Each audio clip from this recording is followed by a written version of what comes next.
بالله السميع العليم من الشيطان اللعين الرجيم بسم الله الرحمن الرحيم والصلاة والسلام على أشرف المرسلين سيدنا ونبينا ومولانا محمد صلى الله عليه وسلم. أيها المستمعون الكرام السلام عليكم ورحمة الله وبركاته. nan da ake ganin mu yan uwa ne a cikin garin Darazau yankin Bauchi kenan. Bayan mun fito tafiya gida tare da 'yan uwa sai muka tsinci wani tsiro. Wannan tsiron ba wani tsiro ba ne, shine tumfafiya. A ƙasar Hausa an tsoratar da mu cewa matattarar shaidanu ce, amma da muka bincika sai muka ga ita wannan tumfafiyar bukulatul khatati ba wata ababa ce, matattara alkhairai ce. Na san cewa kowane ɗan adam zai so a ce wato ya ji me za mu ce akan bishiyar tumfafiya. To da farko idan ka ɗauki tumfafiya a matsayin magani ka dace. Ita tumfafiyar nan wato in baka iya haɗa ta ba, toxics ce, guba ce. Ga ta toxics ga ta anti-toxics. Guba ce kuma maganin guba, amma baiwar Allah ce. In ka duba za ka ga wani ganye a jikinta. Wannan ganyen da yake jikinta wato ana tsinkarsa. Idan aka tsinke shi iya shi ka ninka guda biyu ko uku, da za ka ɗora shi a kan huta garwashi ka dinga fifitawa ya ɗauki zafi. Duk irin ciwon gabar da ake yi ko ciwon tafin kafa, to in dai za ka dinga siracensa kana danna shi a gurin, wannan zafin za ka nemi ciwo a ainihin wannan gaɓoɓin ka rasa. Wato ina so ka gane kenan, zai iya yiwa rheumatism, zai iya yiwa arthritis, zai iya yiwa gout da sauran nau'ikan irin waɗannan cututtuka na ciwon gaba. Ya na ce a yi tsinkar ganyen kamar guda uku ko hudu, a ninka shi a ɗora shi akan wuta a dinga fifitawa. To inda ya ɗauki zafi za ka iya murza shi ka dinga dannawa a gaɓoɓin. In Allah yadda za ka samu wannan ciwo ya tafi. Akwai fure, wani farin fure gashi nan, irin wannan furen shine furen tumfafiya. Yana da yawa a wani gurin a wani lokacin, ko da yake duk gashi ma mun tsinke mun cinye shi ma gashi. To wannan furen da kake gani, to za ka iya amfani da shi ka ɗebe shi nan ka ɗebi nan, sai ka haɗa shi ka daka ka yi garinsa.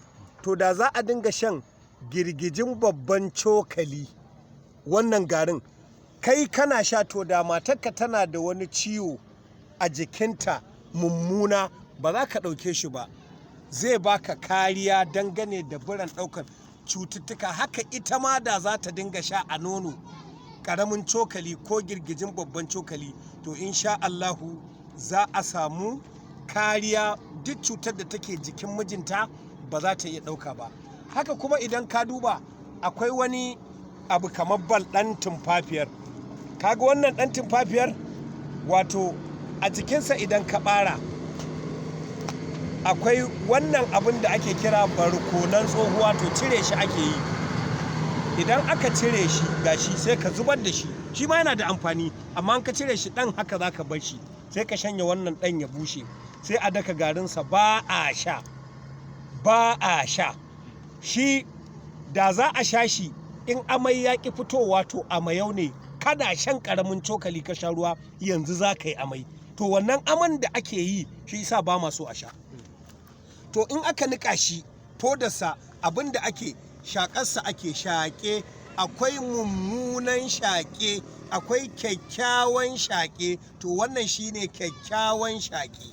Da za ka shaƙa shi a hancinka ka shaƙa shi, to duk masifar da take cikin kanka, a'a matsalar ciwon kai ne, a'a matsalar faduwa ne, a'a duk wani abin da zai iya kawo ma matsalar cikin kwakwalwa, to ka samu nasara. Akwai wani bawan Allah da ake kiransa Malam Ahmadu mai ɗaura mahaukata, wannan shi ya bani wannan lakanin, aikinsa kenan warkar da mahaukata, da wannan abin yake warkar da mahaukata. Kenan ashe idan mutum ina samun tabu, ya samu tabuwar kwakwalwa, in dai za a dinga shaka masa, in ba za a iya ba, akwai biron nan misali a ce wannan big biro ne, ka cire shi yana da dan wani kwaroro ka zuba, in aka sawa mutum a cikin hanci sai aka busa masa shi, to in aka busa masa shi to kai tsaye a ce mutum mahaukaci ne a ɗaure aka busa masa, cikin minti 15 ku sake shi zai dawo hayyacinsa, kansa zai warware.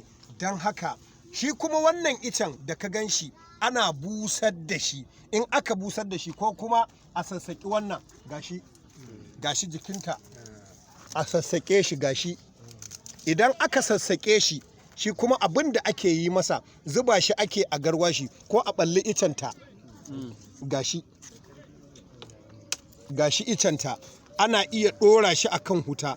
To in dai matsala ce ta ciwon haƙori, buɗe bakinka ka dinga zuƙar hayaƙin, to da izinin Allah wannan hayaƙin da yake shiga ta hanci ta bakinka, kan wani lokaci za ka ji haƙorin nan ya daina ciwo, mutum zai bacci. Wannan bayani ne da muke yi iya gwargwado don al'umma ta amfana. Assalamu alaikum wa rahmatullahi wa barakatuhu.